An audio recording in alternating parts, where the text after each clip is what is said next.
the desert of the real.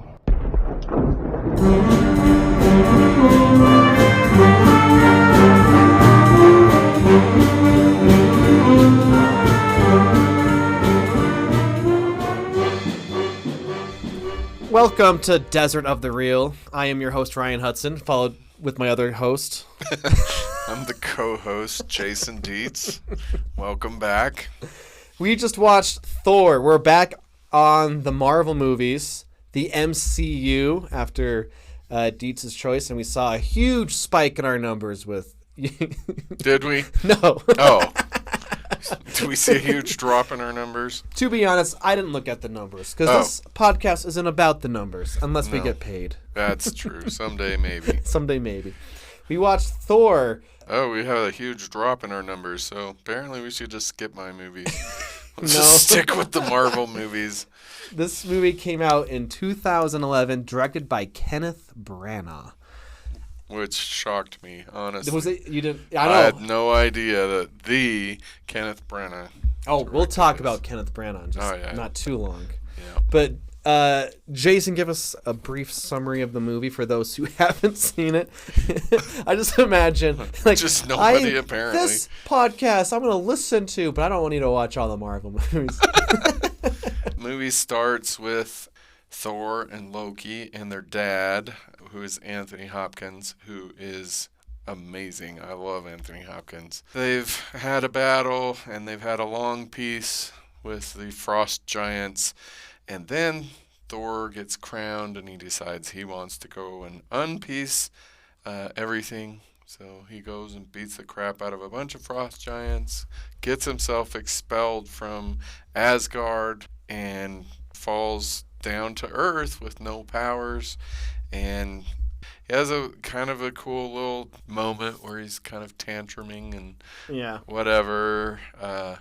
And then over the course of the precious second half of this movie, he comes to realize that he needs to be pure and love people and self-sacrificing. He didn't know that before. No, obviously not. And somehow the hammer recognized that and comes back to him, and he proceeds to beat the crap out of everything, and he goes home.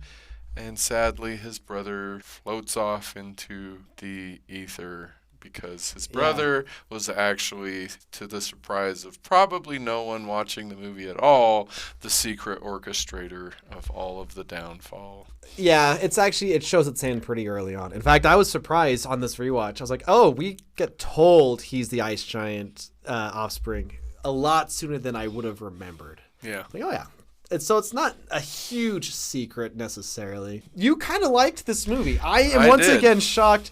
You're liking them more than I thought you would, which is kind of fun for me because it's your first time. It is a little annoying to me.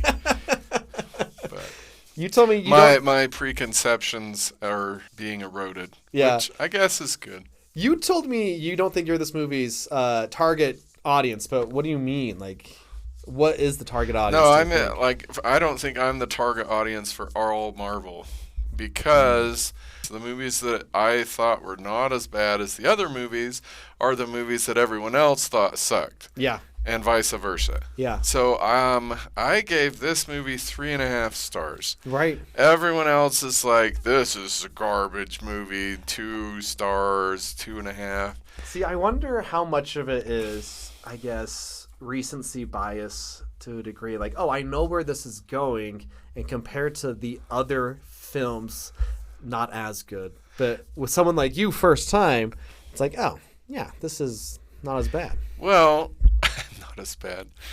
I actually thought that this was a pretty dang solid movie because there's a lot more depth to this movie than any of the other three.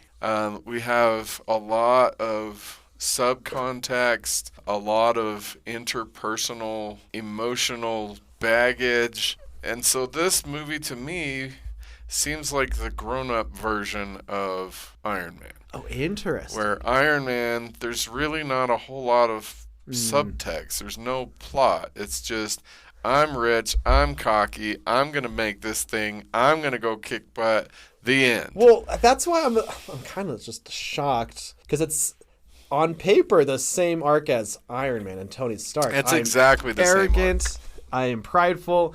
I have to learn to be humble. Yes. But it's just a different setting, different characters, a way different setting. Way different setting. You texted me, this doesn't feel like a Marvel movie because... Yeah, it doesn't feel, even at the end, having finished it, it still doesn't feel like a Marvel movie. Yeah, I like that because you're seeing all the different sides. Well, right, which is one of the reasons why I think most people didn't like it and why I did like it. Yeah. So we do have, as you said, the same plot arc. Yeah. Same basic storyline. Right.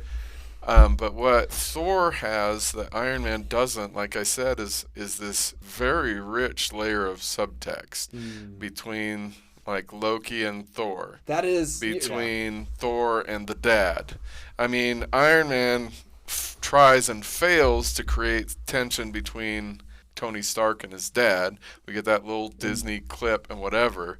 But here it is rich and beautiful. There's more more things to bounce off. Yeah. Well, not only that, all of those characters are rich characters. They're dynamic, deep characters. Yeah. So, did you see the end credits? Do you watch the end credits? Now on Disney Plus, when you get 10 seconds in the credits, it says skip to the end scene. Because in Iron Man 2, let me explain what happened. You saw Agent Coulson get out of his car and be like, "Sir, we found it." And then you saw the hammer on the ground. It's just setting, next movie, Thor. Okay. This movie, the end credits, the male scientist, Natalie Portman. He goes to talk to Nick Fury. Nick Fury opens up. You see the Tesseract. And then you see a mirror, and Loki was in the mirror. And he's like, I think we're going to have to take a look at that. Yeah. And it's like, Loki's still around. I'm just saying, Loki quickly became like a fan favorite. We're going to see him again. Well, I mean, there's so much invested in his character that it was obvious to me, not even knowing what's coming, that he was not gone. See your favorite villain so far? Oh, yeah. Actually, yeah. By far. Yeah, I agree. Yeah. I mean, he's the only villain that has more than one dimension. Yeah. But Jeff Bridges in Iron Man, he does say, "He built this in a cave with a box of scraps." I think we're working that quote into every episode. It's so good. Which is great, yeah. Actually, fast forwarding in real lifetime, Loki will eventually have his own series on Disney Plus. That's what I hear. We're not covering that except for if we get a Patreon. I'll make Jason watch the shows behind the Patreon paywall. That's like dreaming, though. Later on, if we get fans that demand more content. So that's up to you, dear listener. Go and find some fans if you want that episode. Fans. You're not enough. Find the other other guys. Find other fans. Okay, I have a first question that's very important. Jason, how do you feel about Dutch angles?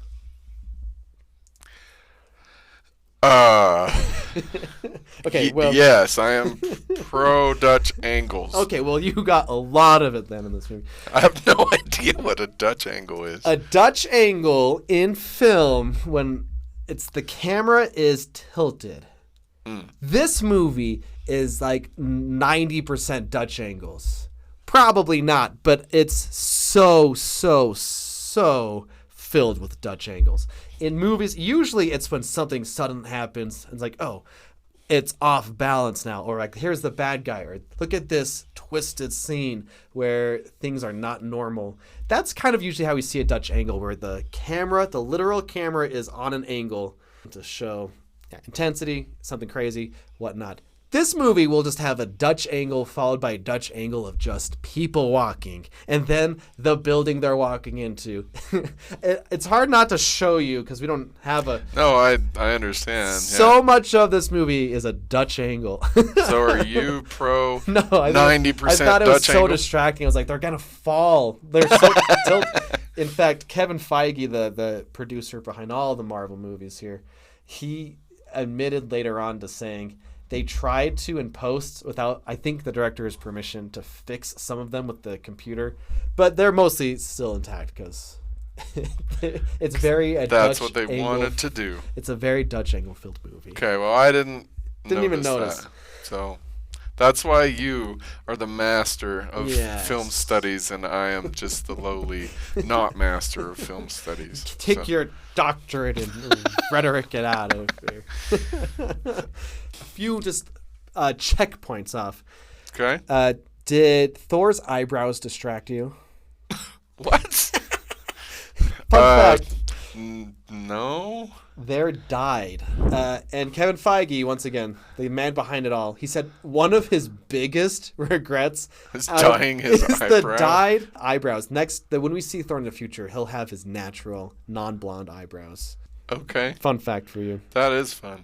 It's something I love. This is more like just background stuff. So what you're demonstrating here is you watch much more closely than I do, No, I just... which is good. I'm You so... see different things. No, I've just been... This has been in my life for so long. Like, I was in high school when this one came out. I remember when this came out in high school because it was a big deal. And I even remember a couple weeks later, Pirates of the Caribbean 5 came out. And my buddy and I, we dressed up as pirates, and we went to the theater that doesn't exist anymore. Like 2 tickets for Thor, Thor, please, just to be rapscallions. Like it was just, it was such a big thing. In fact, in high school, the comic book club was just started.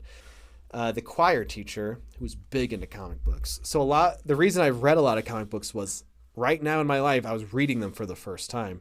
Like I read Watchmen as a freshman. I was maybe too young, to be honest, but I read a lot of Ultimate Spider-Man, Ultimate Avengers, Batman stuff right now, and like the movies were coming out, picking up steam.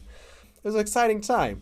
Actually, I can't deny I was feeling some of that excitement watching this. I'm like, oh man, remember this? When you go to Disneyland, and I know you're anti-Disneyland. Yes, I am anti-Disney. Not just Disney, but you're not a big fan of the land. I've never been, so I don't know. I know. I've only been like 3 times my entire life. But it does pull a magic trick where you're in the world. There's like Star Wars land. There's Avengers land. And you're like, I love all of this stuff. I want to go home and watch all the movies and I'll be a product. I will be a cog in the machine. Yes, sir, Disney. There and you I will go. happily do so. And it tricks your brain. At least it did for me. It tricks you like, oh, you are part of this. You like these things. Yes. And I couldn't deny this one is the first one I'm like, man, this is a good thing to be a part of. So, interestingly enough, Jean Baudrillard, his initial argument about the Desert of the Real and simulations hinges entirely on Disneyland and is basically exactly what you just described. Yeah. I like all these things. Like injected into my veins. Yep, this is me. Yeah. Even though I don't love Disney adults. Not because there's adults that like Disney, but there's just adults that can afford to go every year.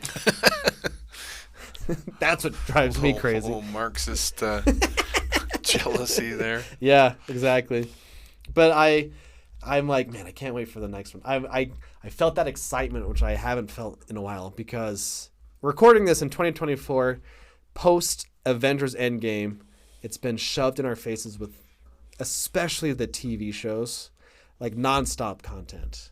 Yeah. WandaVision ended, and then immediately it was the other one. And when that one ended, there was a movie, and here's another show. It was a couple years nonstop, and I think the fans have felt that. The fatigue has finally set in. Thank goodness. Going back, nothing boosts these movies better than stepping away from the current Marvel and looking back at where is the beginning. Yeah, for sure. Anyway. So for me, as I'm sure our listeners are aware, I'm always looking for the philosophical, critical thinking message. For me, maybe this is why I liked it so much, because we have. I retract me saying I liked it so much. You heard it here first, folks. This is why I liked it a lot more than the others, is we have 2 very, very well executed examples of what happens when you think critically and what happens when you don't. Ooh, do elaborate. And so, why? Thank you. I appreciate that. Let that me segue. give you into permission on your own show. Well, it's your Keep show. I'm the talking. co-host. No. But okay. Anyhow, so we have Thor, who is not in any way a critical thinker. At the beginning, at the very least. But I don't think he ever actually gets there until maybe he smashes the bridge at the end. Yeah. But yeah, he he's looked around and he thought critically, what can I do in this? yeah. How can I break things? I'll break this thing. But no. So at the start, he totally gets played by Loki. Yeah. Because he doesn't think at all. Mm-hmm. He's just I want to smash and be awesome and have everyone look at me. And so everything that happens in this movie is a direct result of the fact that Thor is not a critical thinker.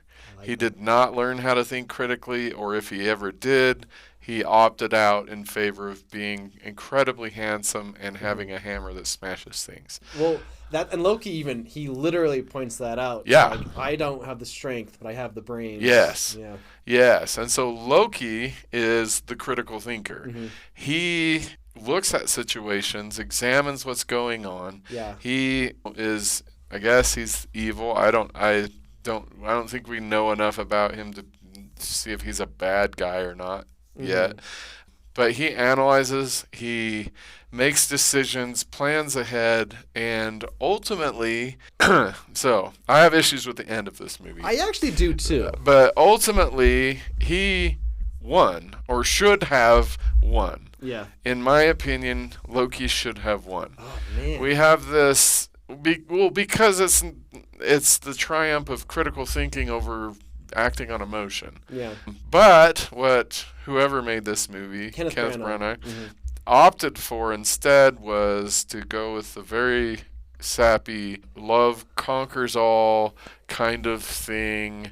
And so Thor misses his brother now. Well, the whole thing that they were building up, that this is the power of thinking and analyzing, they destroy in the end. So the end of it, I don't like at all. But up until the last, 15 minutes or so, I was like, yeah, this is a really good. This is what you should be doing. You should be thinking and analyzing. Should you be, destroying an entire species? Probably not. But the fact remains that Loki accomplished what he set out to accomplish until they Disneyfied it, and I realize this isn't Disney, but they Disneyfied the ending, and Loki gets defeated. So. Yeah, I'll say, I think the weakest point of this movie is Thor learning these life lessons. Right. Like, it's like, oh, he's humble now. Yes. And he's so in love now. Yes. It's similar to, I don't know, Star Wars Attack of the Clones, where it's like, just take my word for it, they're in love now. I wish I could have bought it more, and I think that's the weakest part, like the third act. It's like, all right, we just have to be on board with this change. But I liked it more than I have in the past, to be honest. All the stuff. Chris Hemsworth and Tom Hiddleston, Loki and Thor, or Thor and Loki, they were basically no ones when this movie was made. Chris Hemsworth, he had like a Australian, either it's a sitcom or it's a soap opera. He had a lot of those, but no one outside of Australia had seen that. Tom Hiddleston had a TV. Oh, he had like TV movies, some television here and there. So in a large part, they were taking a big risk on these two actors, and it really paid off. Yeah, for in fact, you could even see test footage of Tom Hiddleston auditioning for Thor, which is kind of fun and hard to even imagine because he's so much smaller muscle wise. Chris Hemsworth, he was told he had to shrink his muscles because he got too big for his outfit. Oh wow. And so that's why in Avengers, when we see him next, he's like, can I get as big as possible? Yeah, get your arms as big as possible, because he had to stop because the suit was strained. So it was kind of nobodies to a very real extent. That's really interesting. And I think they prove themselves. Oh, yeah. Especially as the series goes on. Well, I had no idea that was the case. Mm-hmm. So yeah, this is solid acting throughout. Yeah. I bought every single person in this movie. Yeah, and I think because Tom Hiddleston, he's a Shakespeare guy, and I think you can tell. I think British actors are better than American actors. Oh wow, hot take. Especially if they've studied and done Shakespeare. Wait, Shakespeare has no relevance to modern society, says all of my students. Oh, well, hey, have they been talking to all of my students? But if you are an actor who does Shakespeare and understands what you're saying, yes, I think it makes your acting a different level. Yeah. And Kenneth Branagh, yes, famously a Shakespeare. Yes, he is Shakespeare. Actor and director. Yep. And I think Marvel was like, who's a guy who's done... It's not this movie. It's not Shakespearean, but it's leaning into bold characters who wear big costumes. Yep. Very much on stage presence. So I think they're like, give us someone who's done Shakespeare-like stuff for this theatrical movie. Yeah. And I think that's why Kenneth Branagh did it. Yeah, that was a brilliant choice. Mm-hmm. It's a very well-developed, beautiful piece of cinema. Yeah. Until the last 20 minutes. I don't disagree. Kenneth Branagh doesn't direct any other Marvel movie. Oh. He's doing the that sucks. Hercule Poirot. I can't actually. Can you say it? Hercule Poirot. Yeah, that guy. And those movies are all different too. If you've seen them, very different each one. Anyway, this is for the listener. I'm not even addressing Jason right now. There is a Kenneth Branagh cameo in an Avengers movie. It's super small, but we do hear his voice in a movie that if you don't know, you don't know, I suppose, but in the months to come, I'll point it out when we get there. Okay, when we get there. Something to look forward to. Yes. Oh, another Easter egg. Man, I hate that my brain knows all these things. That's why you are the on master. The internet too long. You are the master of film. In the background of the vault where they keep the ice stone thingy. The little ice cube. Uh-huh. Yeah. You see in the background for not a lot of frames, the Infinity Gauntlet. And I'll just say this, the Infinity Gauntlet becomes very important in the Marvel movies. And they had to address that, wait a second, didn't we see that here? How's it over there now? They had to address, I think in Thor 3, like, oh, that's a fake one. Because you see it for like 2 frames in the background of this movie. Oh, wow. They had to be like, yeah, the Infinity Gauntlet, which is important later on, it doesn't make sense if it's there, so that's a fake one. That's a little Easter egg tidbit for you. Yeah. Man, I just got more Easter eggs or dumb stuff. When Odin is yelling at Loki and Thor. That scene was beautiful. Loki says something. Odin goes, "Arr!" Not in the script. Loki's reaction is genuine. He does not know what to say because he didn't know that was coming. Yeah, that's awesome. That scene was magnificent scene. Yeah. Oh my goodness, because all 3 of them played that perfectly. Mm-hmm. Anthony Hopkins, I've never seen anything with him in it that wasn't perfect. He's like a god of acting. But all of those emotional reactions were perfect. That was so far of the 4 that we've seen, that moment was the moment that is currently giving me goosebumps just thinking about how well that was done. Yeah. Loved it. Man, what's crazy about Anthony Hopkins? He read the script and he says something that he admitted this in an interview years later. He wrote NAR, no acting required. Oh, wow. Which sounds negative, but it just kind of proves how good he is. Yeah. He just knew he could just stand there, wear the outfit, say the lines, and it would be enough. Yeah. But he also obviously didn't hate this because he comes back for the Thor movies. Oh, good. Like, he didn't hate this experience. He just realized, I just can do my thing. Mm-hmm. And this is how good I am. I can just fall into his Odin sleep. So good. He's fallen into the Odin sleep. I just think that's swears. The Odin sleep.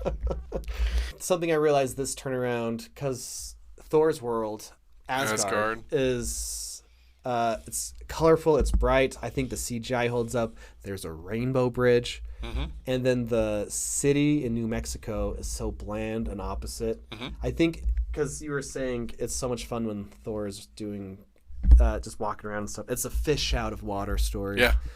You can say it's supposed to be boring and bland. Mm-hmm. And I think that's never stood out to me until this. And they built that town. That town was built to be destroyed by this movie. Oh.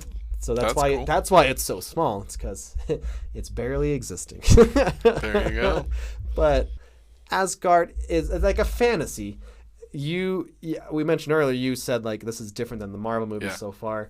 It's because this is a different genre. It's fantasy. This isn't a Marvel action movie. And I'm glad Marvel is all of it.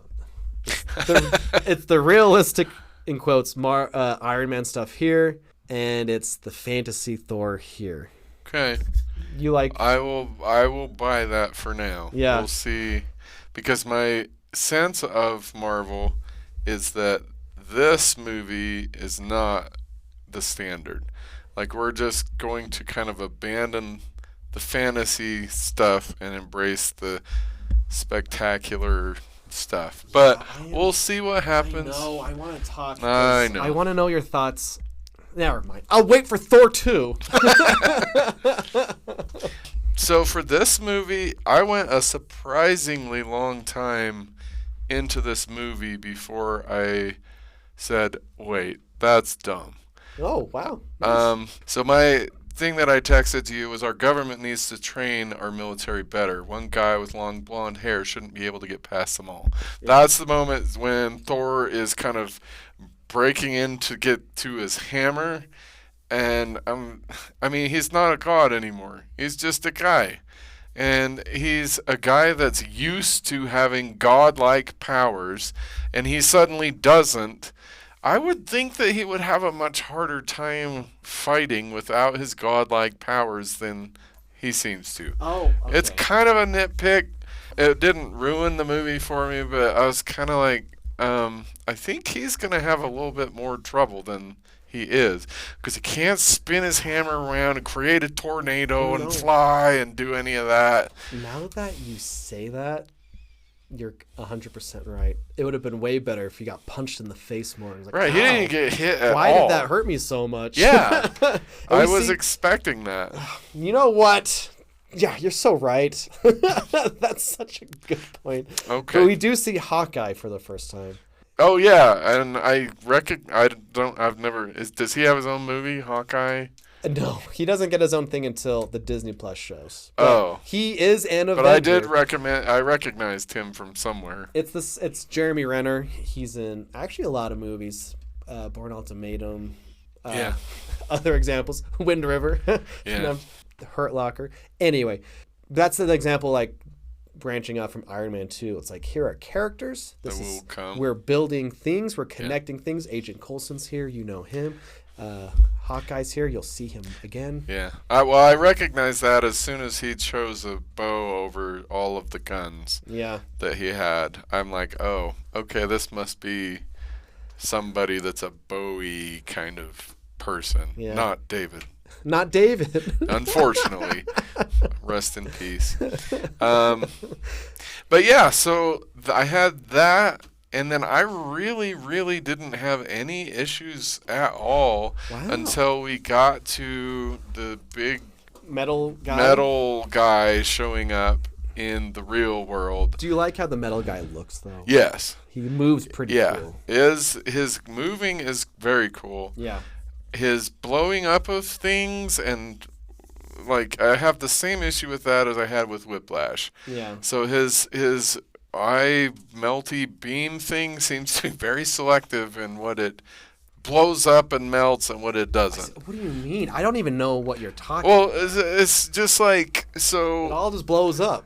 No, because if it's an important character that we want to have show up later, somehow it blows up and they don't blow up, and they get thrown over here, but other people get blown up, Yeah. but the people that we care about don't. And I realize that's just a superhero-y thing. Yeah. It's probably going to annoy me the whole time we're watching all of this. All of these. And it's the same problem I have with action movies that, James Bond can walk down a corridor and he's got rows of people on top and they're all shooting at him and he gets to the end and his hair isn't even messed up. Yeah. Drives me nuts. Anyhow, that was the point where I started being like, no.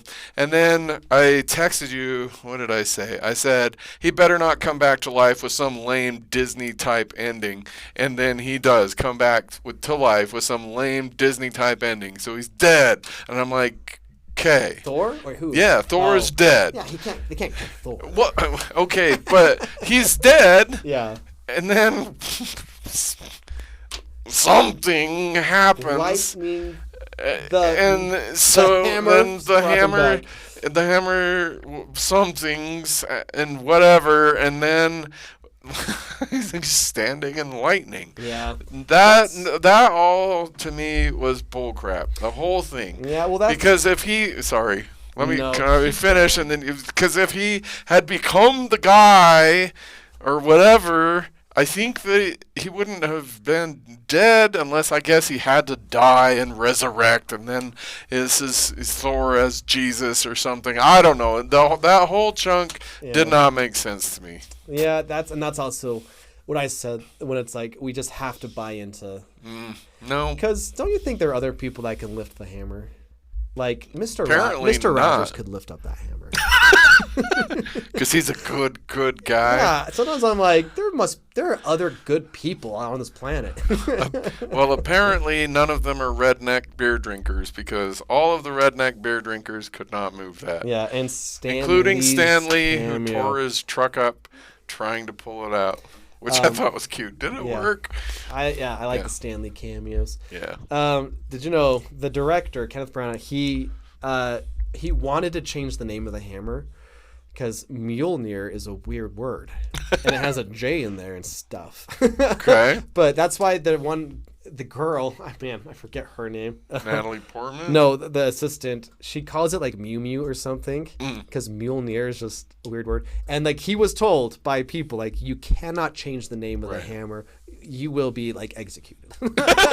Or to some extent. That's why we have Mjolnir. Uh-huh. I think the CGI holds up, which is funny because I remember in the theaters, I was with my friends walking out, and a buddy of mine was like, it looked so good. I was like, yeah, it's not going to look great in a couple years, though. I remember saying that to him. Like, yeah, the CGI is not going to hold up. Still looks good. Yeah, and now I realize as an older person that doesn't matter. If it works, if the movie still works, I don't care as much. Oh. I'm not going to be like, Look bad at you CGI. getting all mature on us. Yeah, I know. Or I did already. Now I stopped. This is also for the listener, not for Jason. I love how you can see the seedlings of where Thor's character is going to go, especially from Ragnarok onward. How I know I'm not nothing to me I at know. all. So you I'll just see there's a few moments here and there you can see like, oh yeah, that's where that comes from. Oh. So I'm a big, as we talked about last week, big fan of seeding. So yeah, that'll be fun for me when we get to whatever is in the future the and looking setups back. and payoffs. Yeah. The loading the seeding. gun, Yep. the hanging the lantern, all these things. There you go. Any other metaphors you want to toss in there? That's all I got. Oh. This is tying of the shoes. Also, The sorry, putting on of the pants. I need to say this because I loved this when this happened, especially after Loki the series. And I don't know, maybe we'll have to watch Loki season 2. Probably not. They stuck the landing somehow. There's a point when he's talking to his dad. He's like, "Why did you do this to me?" Right before he goes into Odin sleep, when he's like, "Why did you take me as a baby?" type of thing. Odin says it's first time. It's a beautiful moment. Like, you're my son. Yeah. It's a great moment. But Odin, he says the line. It's like, "I wanted you to bring about a permanent peace." Yeah. That's so cool. Yeah.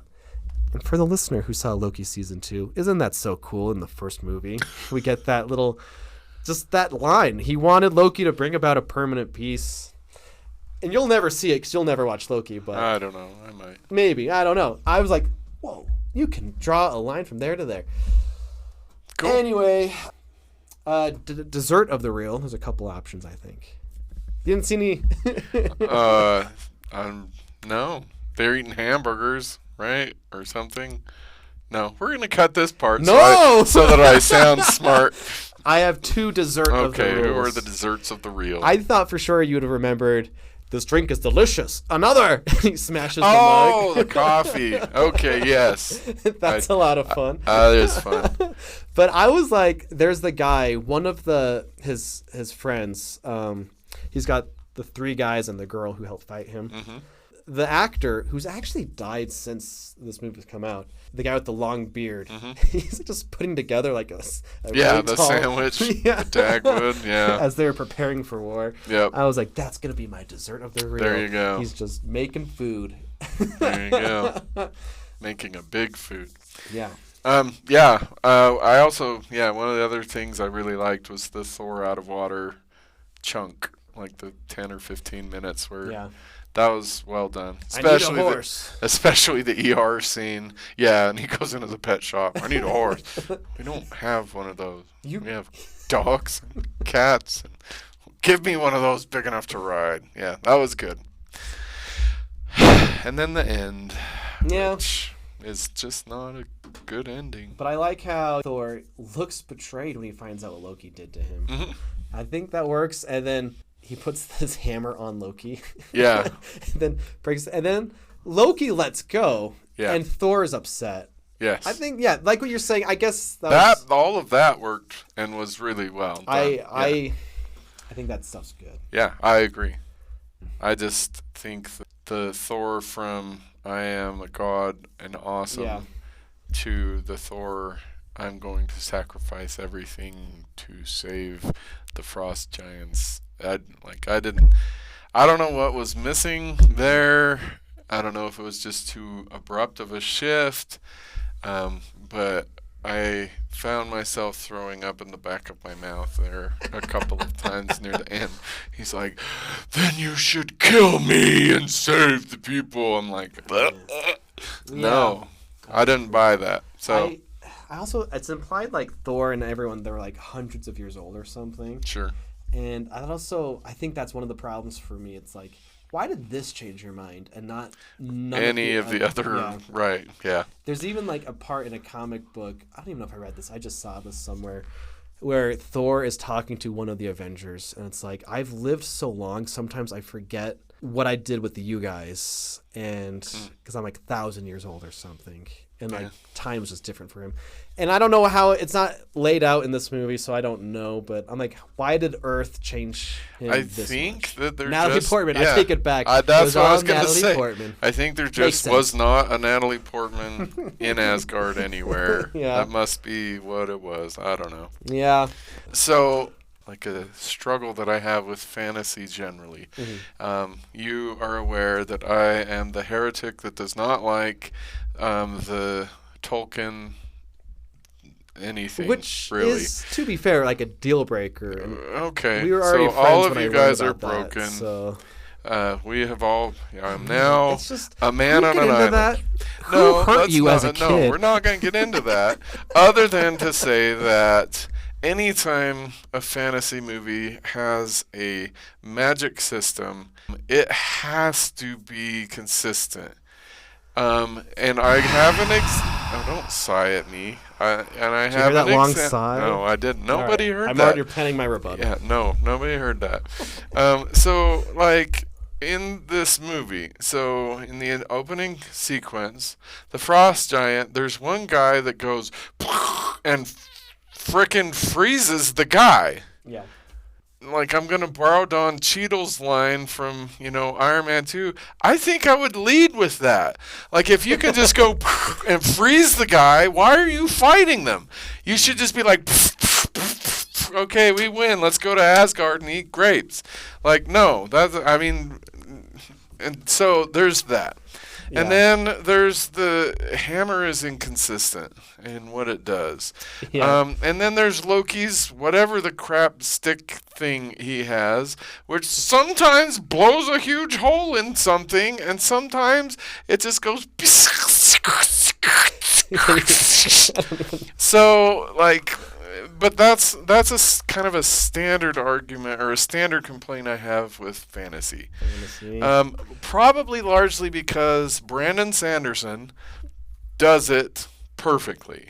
And I'm a huge Brandon Sanderson fan. If you, dear listener, have not read Brandon Sanderson, you have much to repent for, and you should go read Mistborn. But his magic system is consistent, and it works well. I don't know why movies cannot pull that off. I don't know why Tolkien couldn't pull it off. Oh. I don't know why anyone else can't pull it off. Oh, no. But, so that just is kind of a tangential problem that I have with not just this movie, but fantasy movies generally.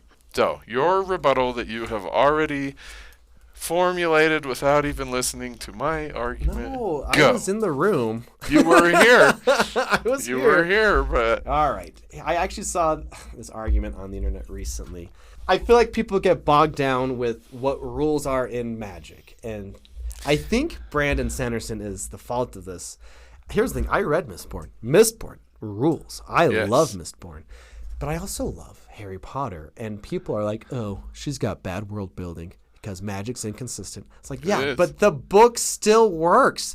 The story is still a good story. We don't need rules. We don't need a list of do's and don'ts. If it works and everything still functions, but the magic works. Okay. We don't need. It's like, here is the movie, and it came with a brochure of all the rules.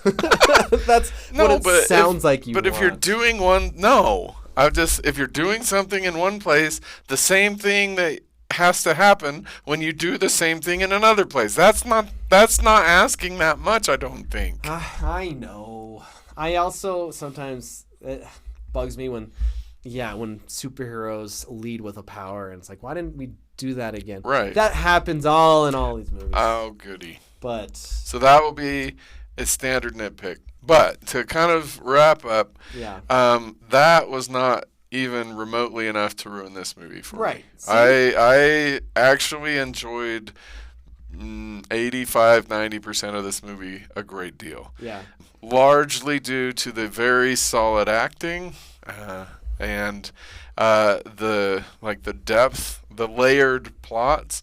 It's not just this straightforward thing that we've seen in Iron Man and with Incredible Hulk. The really strong, this is what critical thinking gets you. This is what, not thinking basically at all gets you. And so, on Letterboxd, this is a 3.5 for me. Yeah, the minus 1.5, the half is for the inconsistent magic, but the minus the 1 is that just horrible Disney-fied ending where they sold out everything that they were building to. So that's mine. I like that you have things to back up your rating systems. So often we see, especially on Letterboxd, you don't want to give away your precious 5s. And that way a lot of 4-star movies are actually 5-star movies, but it's like, but this isn't as good as Schindler's List or some other thing that we've all agreed is a 5-star. There's a difference between. I'm like, no, if it touches you, it's art. It's all subjective. Yeah. You don't need anyway. You come with receipts. I do, and I like that. But I was more strict. You have it rated higher than me, which is fun. I think that happened with Iron Man 2 also. Yeah. Which is kind of a disturbing trend, if I'm getting honest. Because coming into this... I can't wait. Oh, dear. Coming into this, I had, obviously, from episode 1, I had some very strong opinions about the Marvel cookie cutter universe. So. Yeah. And our next movie is Captain America, then it's Avengers. And that's phase 1. Okay. This is random. Have you ever seen The Adventures in Babysitting? Oh, yeah. Heck yeah. That's like... I'm way older than you. Of course I've seen Adventures in Babysitting. The one girl is just obsessed with Thor. I think Because Thor's never been the poster child of Marvel by any means. Right. In fact, it was Spider-Man, and then, it was like that for a long time. Oh, X-Men. It was X-Men. Right. Or Fantastic Four. But Spider-Man is nowhere near him. But now in 2024, it's way different. Yeah. You have Captain America, Iron Man, and Thor. These are the Marvel poster children. Right. But I feel like when that movie came out, it's like, Thor, what a weird thing to like. Little girl and Adventures in Babysitting with the annoying redheaded kid. Pretty sure most of our audience has never even heard of Adventures of Babysitting. I know. We just watched in my film class High Noon, and a lot of kids don't like it it was black and white. Oh, jeez. I'm trying to fix them. You're fighting the good fight. Right You unlocked and ruined two things in this movie for me. now. Oh, dear. The difference between Thor's character change in Iron Man, because it's like, it's humility, right? No, he's got his dad and brother. That's what separates this. Yeah. And then also, that fight scene, he should have taken punches. It would have been way more interesting. Yeah. This movie, for me, is just okay. I think, the fact that you have to just be on board with the humility thing. But it gives us Thor and Loki and a fun world to be in. And it'll be fun to see how he interacts with people like Iron Man. I think that was part of it. It's I like, hope how he punches how Iron is Man really Thor hard. going to interact with Iron Man? They're like night and day. And I hope he smashes him. Yeah. with a Well, hand. I mean, we'll see what happens. It's a lot of A fun. little cube. I like that you like this movie. I can't wait I to didn't see like everything, but Right. I mean, enough that, I would watch it again. yeah. And Captain America's next. And then then Disney buys them right after that. After Captain America? I can't remember if it's pre or post Avengers, but Disney buys them shortly thereafter. So then we'll see how things change or stay the same, or how you think. Is creativity dead? No. I'm starting to think that there might be some hope for Yeah. the Marvel Cinematic Universe and creativity. So, I'm All right. excited. I'm excited to be on this journey with you. all right. Well, go think critically. Do not allow the movies that you watch to write you. Engage critically with them. Thank you for being with us. Thank you for listening. And we'll see you next time. Goodbye. Bye.